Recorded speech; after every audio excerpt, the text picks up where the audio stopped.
Hello guys, আমরা মাঠের মাঝখানে ডাব কাটতে এসেছি। এই দেখুন চারিদিকে শুধু শুধু পানা, কচুরি পানা ভর্তি। আর এই যে আমাদের মালিক, গাছ মালিক, দেখুন এই একটা গাছ আর একটা গাছ দেখতে থাকুন, গাছে উঠে পড়েছে ফাইনালি। এই দেখুন চারিদিকে ডাব সব পড়ে আছে, শুধু জায়গাটা দেখুন।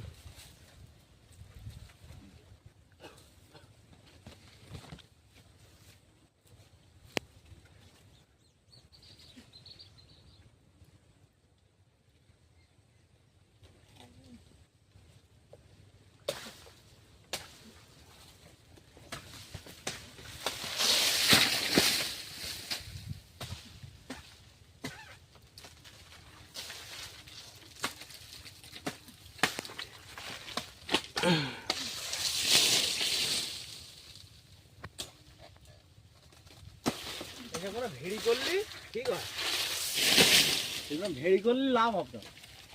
এই চাষবাস করো না তো এইসব জমি? কবে বুনো মাছ?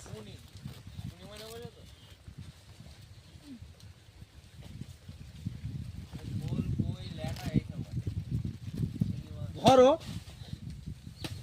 এই পানা কবে তুলবে তোমরা?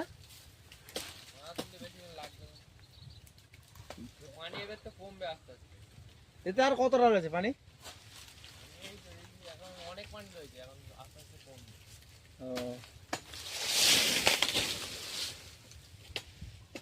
আর এখান থেকে রাস্তাটা যাবে, তাই তো? এই রাস্তাটাতে এই পরিষ্কার, তাহলে এদিক দিয়ে বলখানা, এদিক দিয়ে বলখানা।